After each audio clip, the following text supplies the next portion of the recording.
Hello everyone and welcome back to another live English lesson. I hope you're all doing well. I hope that you guys can all hear and see me okay. Let me know in the chat window how the connection is as well, because we've been having some technical difficulties recently. So please do let me know if it's better. And all that kind of stuff. But I hope you're all well. I can see that there's a few of you already in the chat. So hi to Bagdala, hi to Chan, Fortune, Lee, D123, and Sky as well. So yeah, welcome guys. I hope you've all had a good couple of weeks. I'd like to start by saying sorry about last week's live stream. So as some of you know, we had to cancel that last week because just because of the technical difficulties that I mentioned earlier. So yeah, I do apologize about that. The internet in my new apartment is not the best. But hopefully I have fixed it. I've got a Ethernet cable, so hopefully that makes the connection better. Chan says, did you change your glasses? I did, but I changed them quite a while ago. I think I changed them in like June or May, so like a month ago. But yes, I have changed my glasses. Hi to G. Hi G. They say that today's topic is fascinating. I hope you guys are doing well. I hope you're doing well as well, G. Yes, so today's topic for our lesson is about complaining. So today I'm going to take you through 5 excellent ways that you can complain like a true Brit. So for those of you that maybe want to live in the UK or just want to make your English as close to British English as possible, this is going to be a very useful lesson. But yeah, I guess we should get started. Chan says, sorry, I haven't been here for a while. That is no worries, Chan. I'm just glad that you're back. Welcome back. But yes, I guess we may as well get started with today's topic. So, hang on, before I do that, I need to put it in presentation mode. There we go, that's better. So yes, today we are talking about 5 ways to complain like a Brit. I've just noticed that I have covered you guys up. Bear with me 1 second.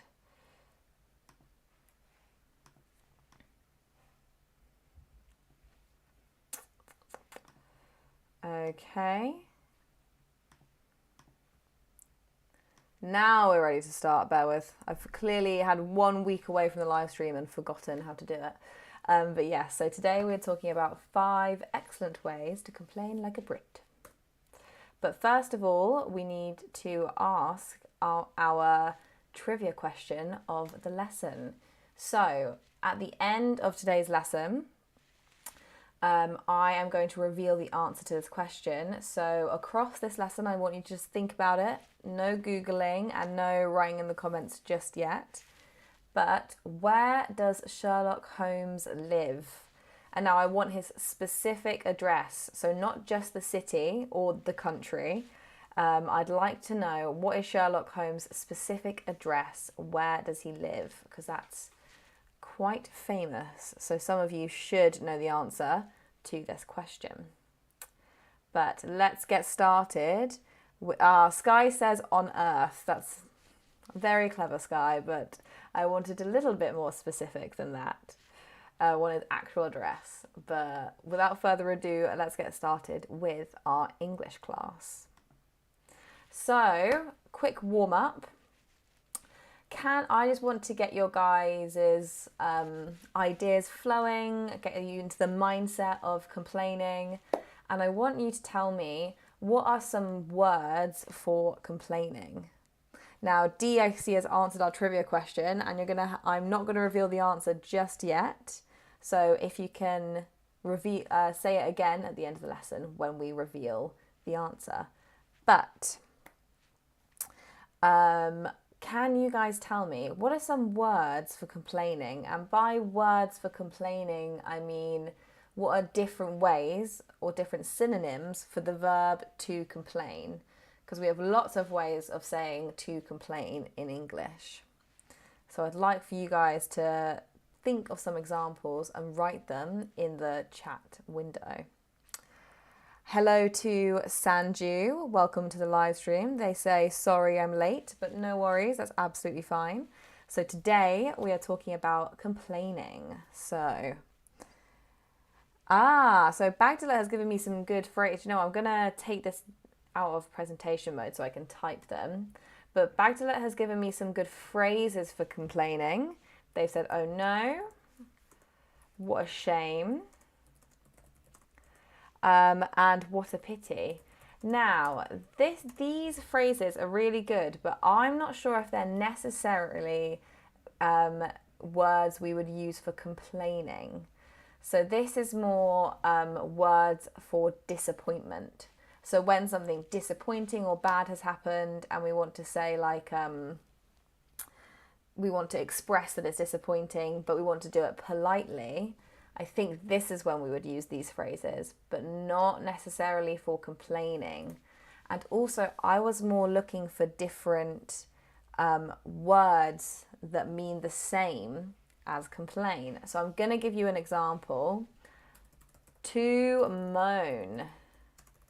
So this is another verb that we can use that means the exact same as to complain. So we actually have quite a few different verbs to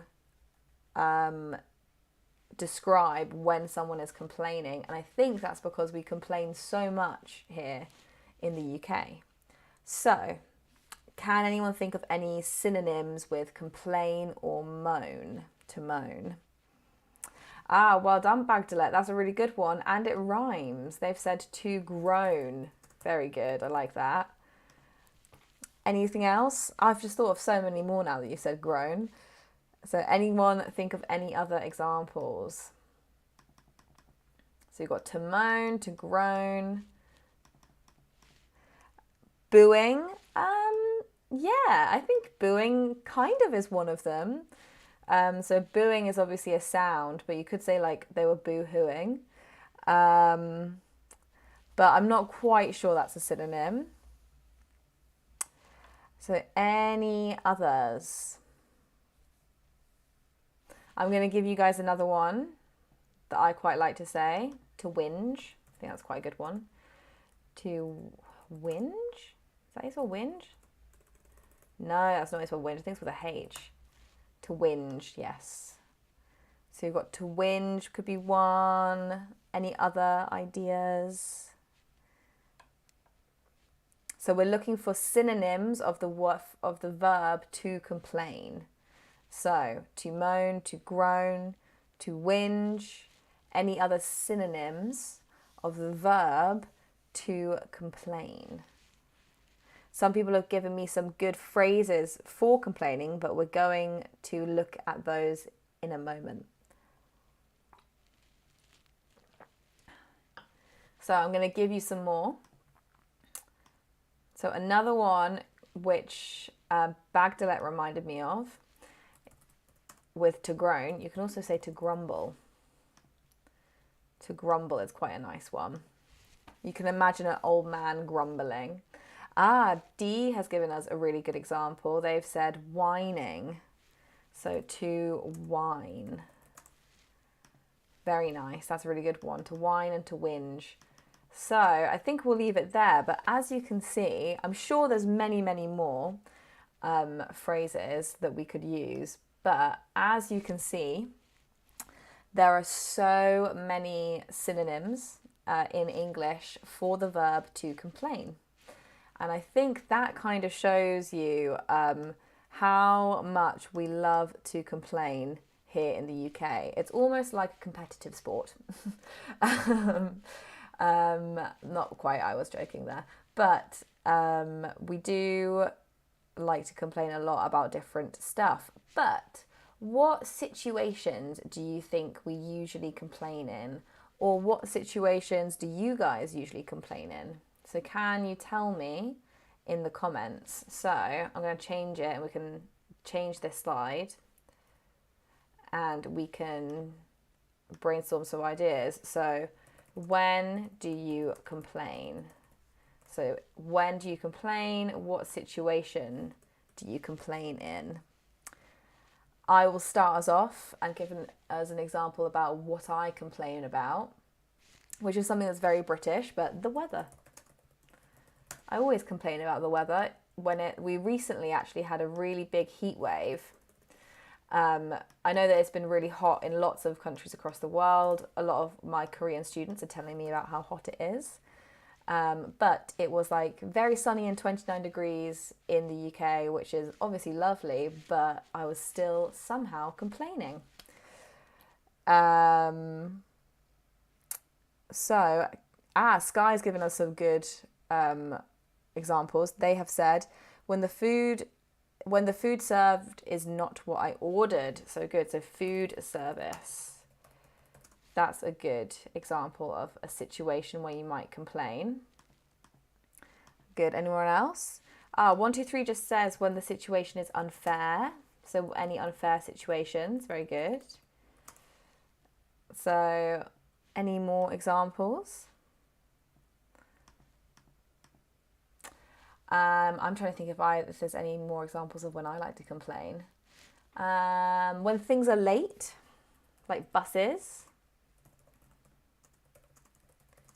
So especially transport.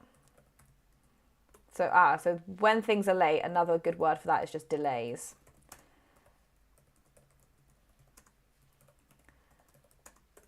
Speaking of transport, is there anything else? Yes, Bagdalet just totally read my mind. But speaking of transport, another thing people complain about is traffic. That's a really good one. Traffic. What else? Bagdalet has also said when you don't pass exams. So yeah, exams. I used to complain all the time about my exams as well. Sanju says in school in general. Yeah, going to school, that's a huge annoyance and complaint for children. Bagdalet says doing chores. Very good.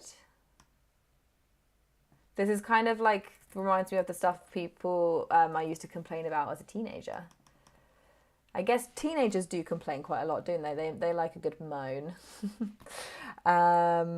Noisy Sunju says noisy neighbours. That's a really good example. Noisy neighbours.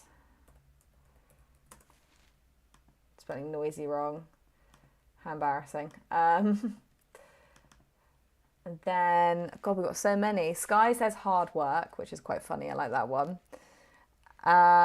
D says when something doesn't work. So yeah, broken things. Good. Do you know what? Something I complain about a lot is bureaucracy.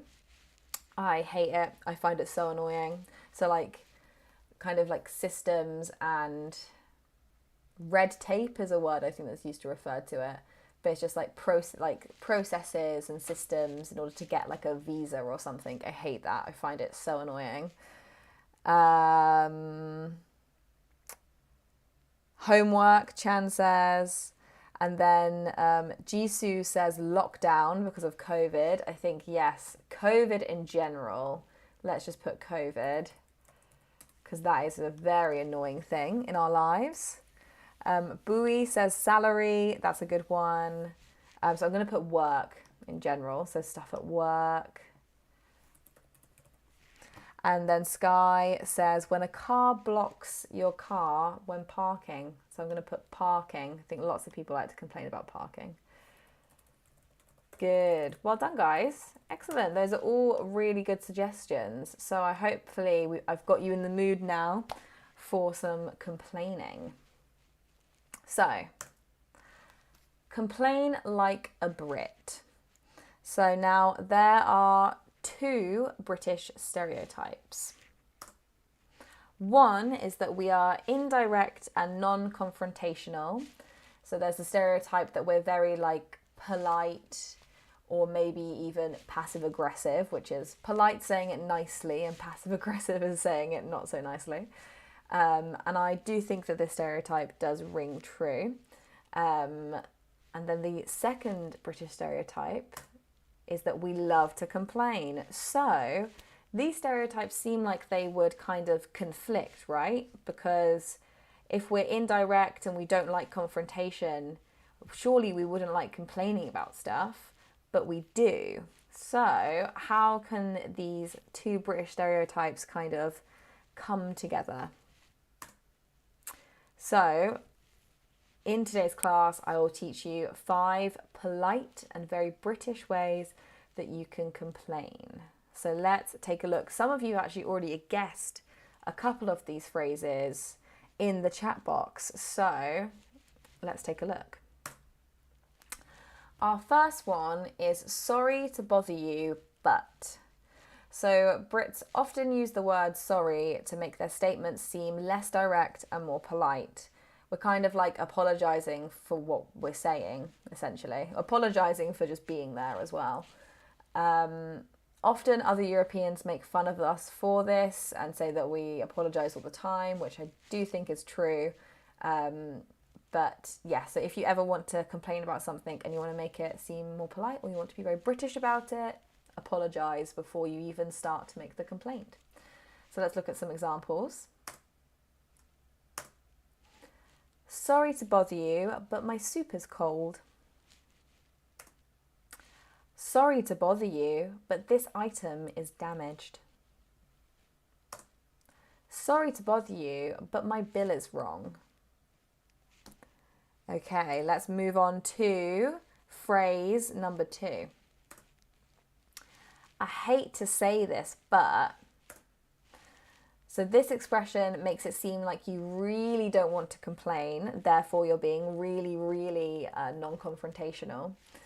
And you're empathizing with the person receiving the complaint. So this is quite a good one because it will make the receiver of your complaint probably listen to you a bit more because you're empathizing with them and you're acknowledging that receiving complaints can be quite annoying, especially if you're talking to someone maybe in the service, in the like hospitality industry, like to a waiter or someone maybe in like retail, because they must get really annoying complaints all the time. So if you want them to do what you want, I would complain using this phrase.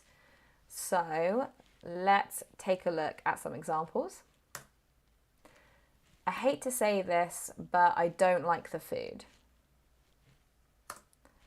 I hate to say this, but could you turn the music down? I hate to say this, but this wasn't what I ordered. Sky Sky has just said a very good example sentence. They've said, sorry to bother you, but a bug is swimming in my stew. That's a very good one. Okay, let's move on to phrase number 3. I don't usually complain, but. So in the UK, we like to complain, but we don't like complainers. So, it's so tricky, There's a lot of social things going on here. So a lot of us want to complain, but we don't want to be seen as though we're actually complaining. So this expression will make people listen to you more, as it won't seem like you complain all the time and you're just saying this for the sake of it. And therefore, this complaint is actually serious, because if it wasn't serious, you wouldn't be saying it, basically. So let's take a look at some examples. I don't usually complain, but we've been waiting for an hour.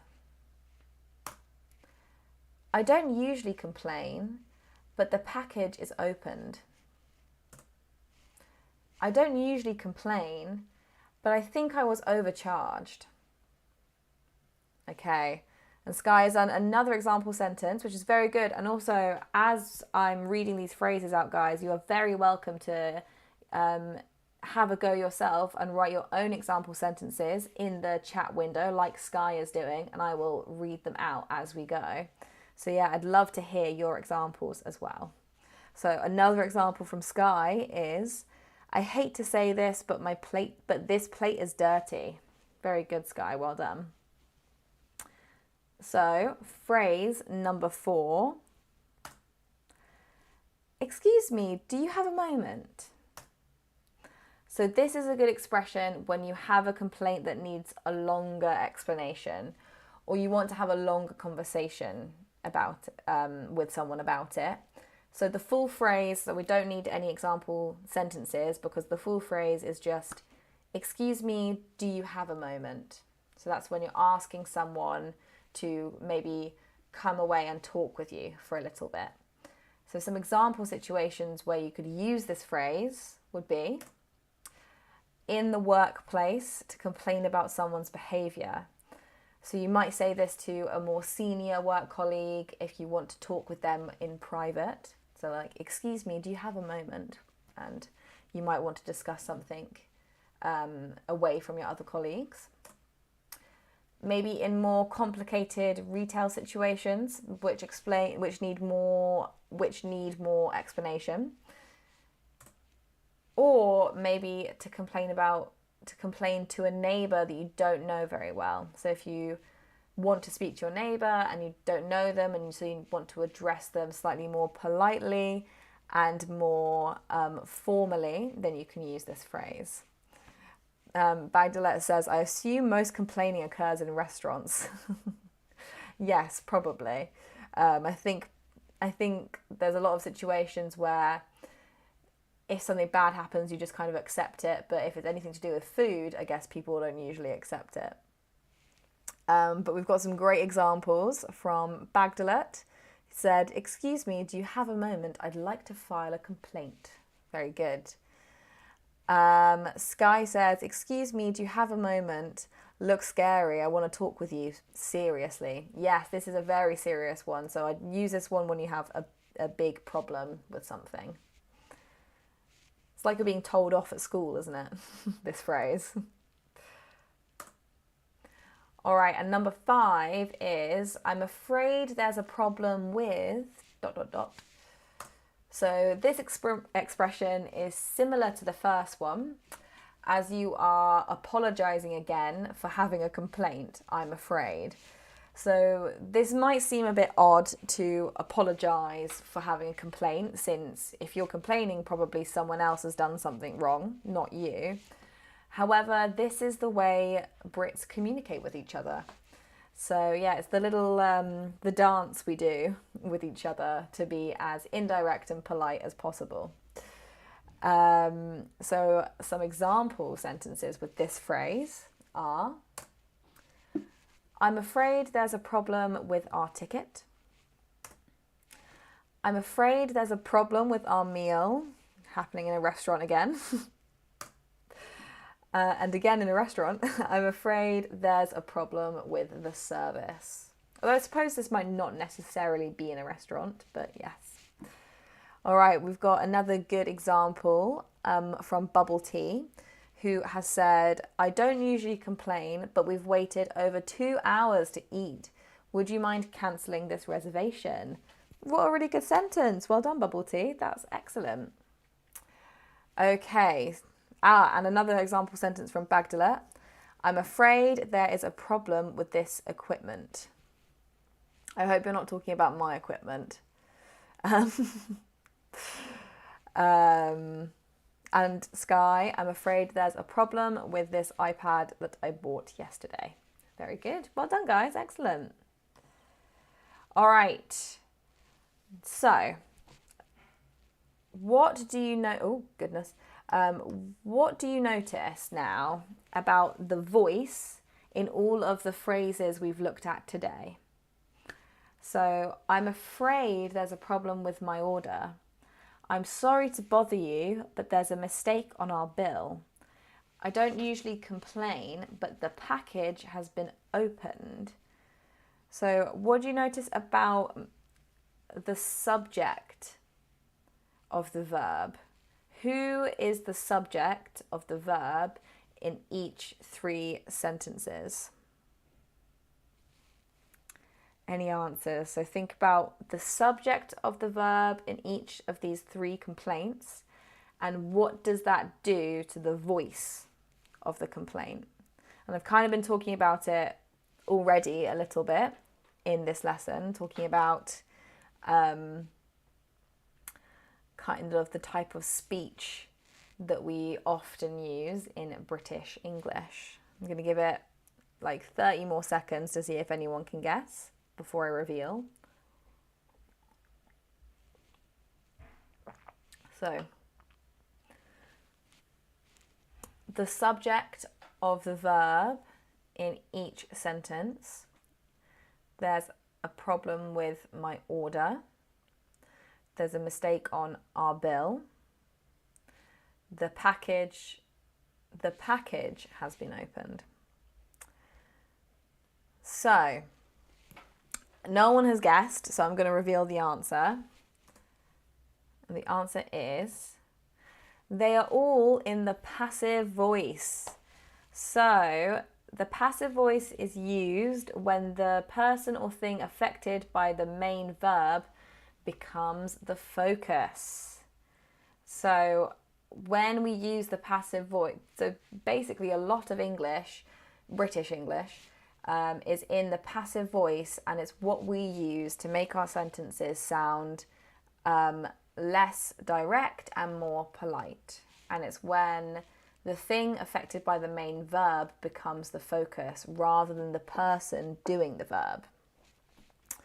So, as Bagdalet said, problem, package, from the examples before.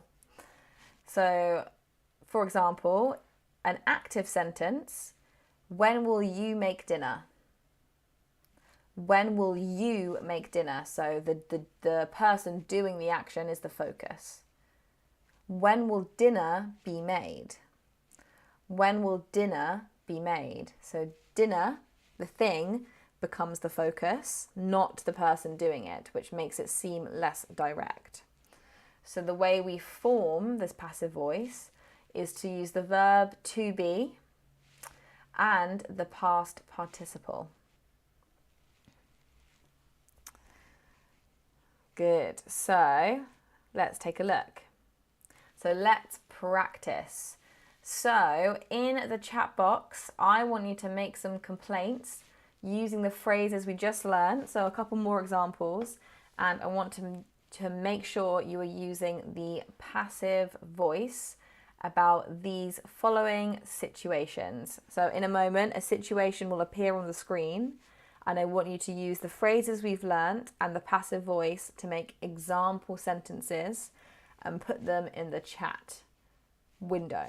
So, the first one, obviously, is at a restaurant. So, the food is taking too long. So, what would you say to the waiter if your food was taking too long? Please write some example sentences in the chat box. And I'm just going to give you guys a minute to do so before I move on and reveal the next situation.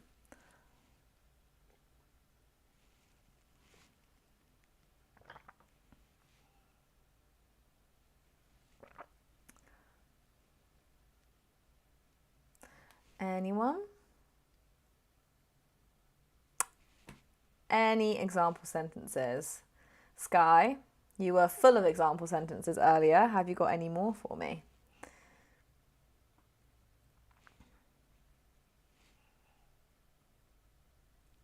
So I'm gonna just remind you of what the phrases were that we were using.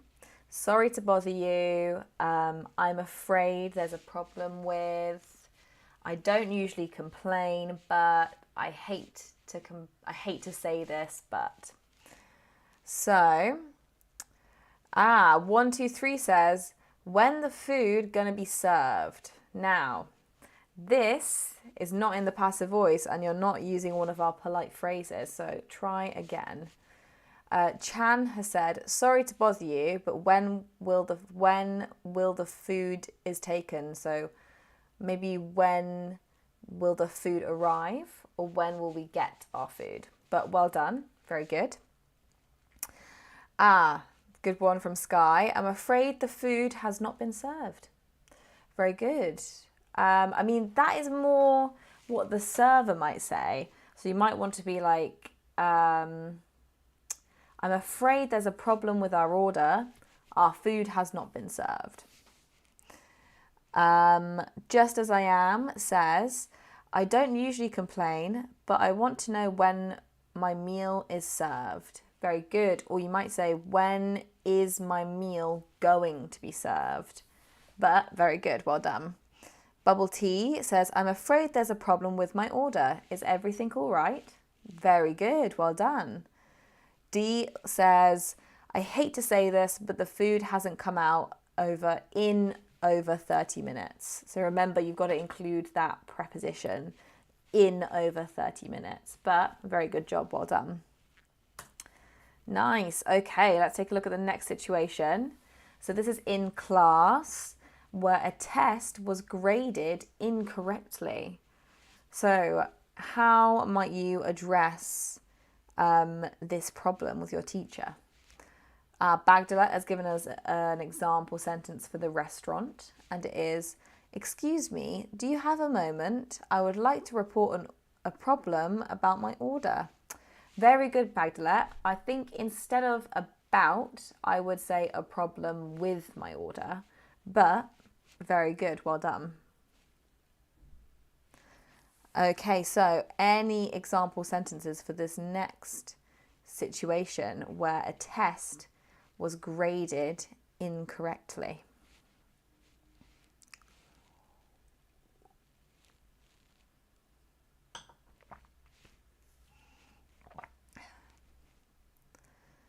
Anybody?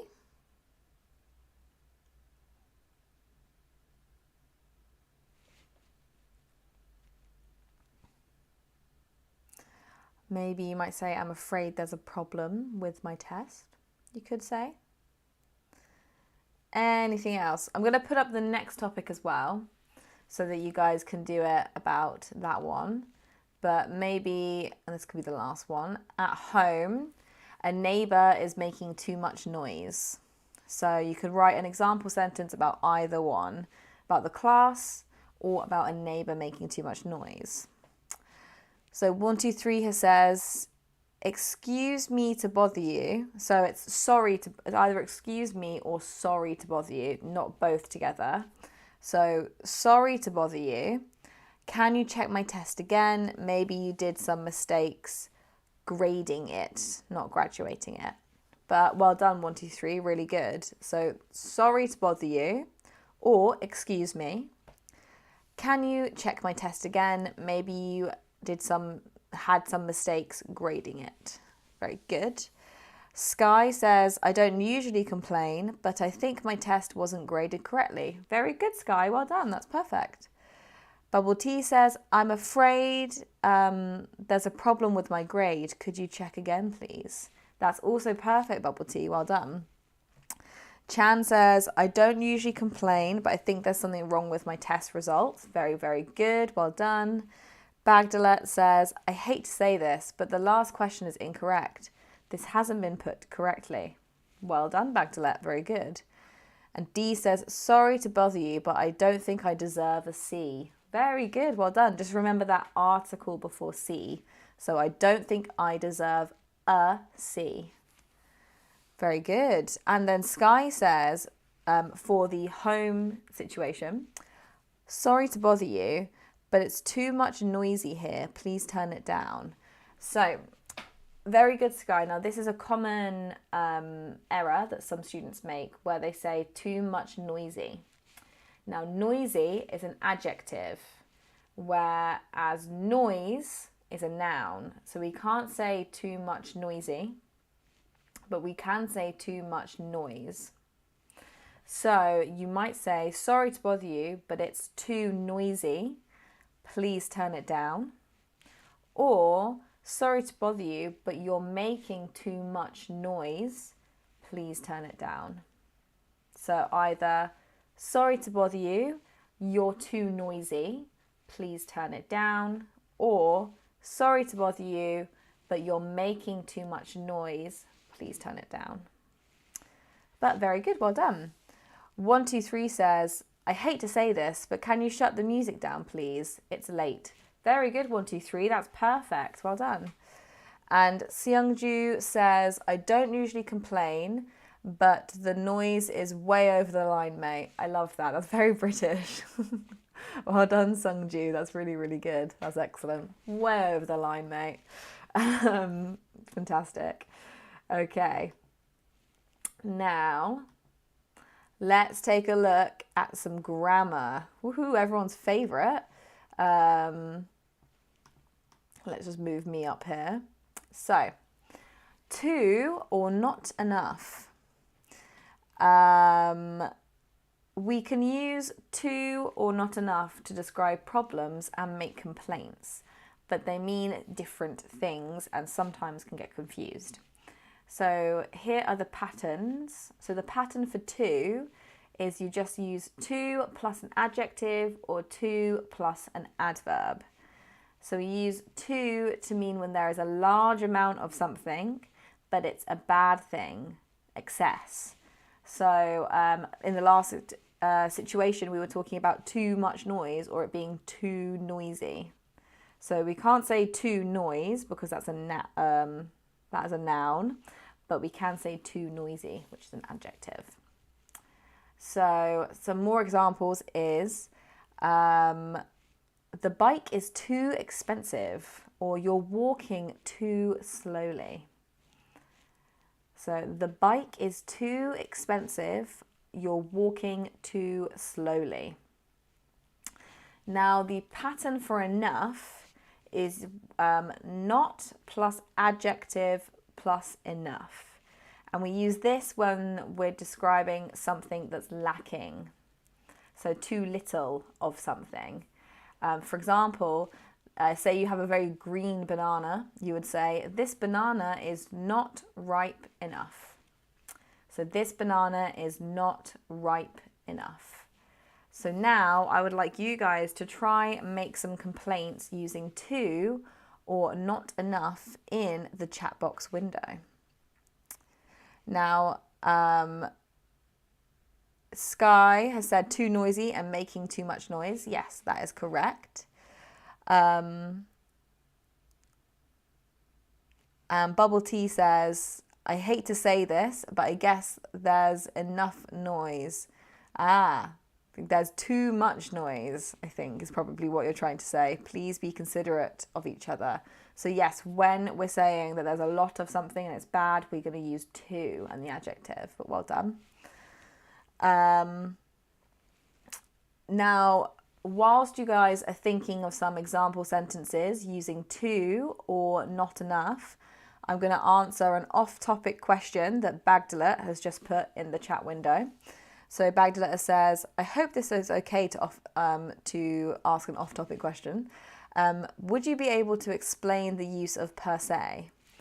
And yes, I can explain the use of per se, but I am just going to double check it quickly because I never trust myself. So it means in itself or intrinsically, and it's a bit of it's kind of like an add-on to a sentence. So you would say it's not these facts per se that are important. So it's not these facts in themselves that are important. I wouldn't worry too much about trying to master the use of per se, because it's quite an unusual, not unusual, but it's not a very useful or necessary phrase to know in order to speak English, but it means intrinsically or in itself. I hope that helped. I never use per se in day-to-day conversation. Okay, so Sky says the soup is too bland. Very good. And then 123 has said you're not fit enough. So 123 said, you're not enough fit to play in the team, the A team. However, we need to put the adjective in between not and enough. So you're not fit enough to play in the A team. Good. So you're not fit enough to play in the A team. Okay, I think let's move on to we've come to the end of our lesson. So what is the answer to today's trivia question? So I know Dee knew it. So the question was, where does Sherlock Holmes live? So can you tell me his address? So not on Earth, not the country, not the city, but do you know the address of where Sherlock Holmes lives? And can you put it in the chat box window? So, Bagdalet says London, 221 Baker Street. D, I'm going to give you the opportunity to answer as well before I reveal it, because I know you answered earlier.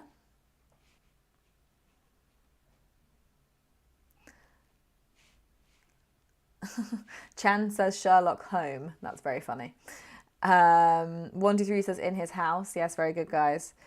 Bubble Tea says Baker Street, 21B. Varsith says 221B, Baker Street. Yeah, good job, guys. Well done. So yes, in his home, which is 221B, Baker Street, London. Very good. All right, it's time for another mini quiz. So this week, the theme of this week's mini quiz is guess the modern British slang. So last lesson we did British slang that I think most people use, but it's fairly old-fashioned. And today I'm going to be teaching you some more like young, I suppose, more modern British slang that people use. Good. Okay, so let's take a look. So, if something is peak, what is it? If something is peak, what is it? Is it the best? Is it really high up? Or is it really bad? So is it the best? Is it really high up? Or is something really bad? Now, if you have been a long time viewer of the live stream, you should know the answer to this question because I think I've covered it before. So Varsith thinks it's B, 123 thinks it's C, Bagdalet thinks it's A, so all over the place with these guesses. Bubble Tea thinks it's B, so lots of people think it's really high up. Chan also thinks it's B, Sky thinks it's C, Seung thinks it's A. Okay, the answer is C, really bad. So yes, I mean, it was kind of a trick one because the original meaning of a peak is the point, the highest point of a mountain. So there's like, there's something called the Three Peaks Challenge in England, which is where you go to three of like the highest mountains not in England, in the UK, because they're in Wales and Scotland. You go to like three of the highest peaks, highest points in the UK. However, it is, as a slang term, it actually means really bad. And I don't know if that's because it's been like subverted or it's just totally separate. But yeah, for example, lockdown was peak. Lockdown was really rubbish, really bad. All right, next one. If someone is peng, what are they? So if someone is peng, what are they? Attractive, ugly, or lazy? So if someone's peng, are they attractive, ugly, or lazy? Bagdalet says, I always trip on these quizzes. Ha ha ha. I'm trying to make you trip, that's why. I usually make them too easy. So I'm glad that this one is more difficult. So, any guesses? What is peng? Varsith thinks it's attractive. Bagdalet thinks it's lazy. Bowie thinks it's ugly. Got another vote for lazy. Jisoo thinks it's ugly. Seungju thinks it's attractive. Sky thinks it's ugly. Just As I Am thinks lazy, as does Bubble Tea. So there's no peng guys here. It's actually A, attractive. So if someone's good looking, we say they are peng. So if there's no peng guys here, that means there's no attractive guys here. So yeah, come on guys. I think well done to Varsith and Seungju. Very good guesses. All right, let's move on to the third and final modern slang. This one is hard. What is a motive? So remember, this is in informal situations. It's British slang. So what is a motive? Is it a class, a party, or a house? What do we think? A class, a party, or a house? Any guesses?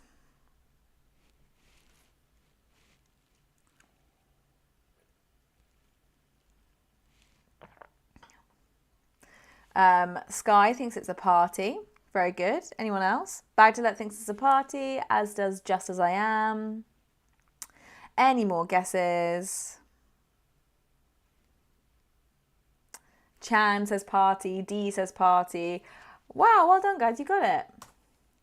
The answer is party. There are 5 motives to go to later. And also you'll notice that when people say motive, they're not... Usually we'll use the glottal T. We're not going to go motive because we're using it in informal speech. So we're more likely to use the glottal T, which sounds like we're dropping the T. So there are 5 motives to go to later. All right, very good. I think that is everything for today's live lesson. Really good job, guys. And lovely speaking with you all. I missed you last week. But yes, I hope you all had a good lesson and that you now know how to complain exactly like a Brit. So, I then will see you in 2 weeks' time. So there is no live English class next Friday because I'm on holiday, but there will be another one the Friday after. And as per usual, there will be a poll for the next topic going onto the community page of our YouTube channel tomorrow morning. So please do go and vote on that poll like you always do. And let me know what you want to learn about next lesson. And I will see you. What date will it be? Not the 6th. I will see you on the 13th. I'll see you on Friday the 13th. Scary. Friday the 13th of August for another live English lesson. Yes, so do remember to please like and subscribe. It helps us out very much and we greatly appreciate it. And turn on the bell icon for notifications of when we upload and when the live English classes will be. So yeah, I'll see you in a couple weeks. I hope you all have a lovely weekend and a lovely week, and I'll see you next time. Okay, bye everyone. Bye.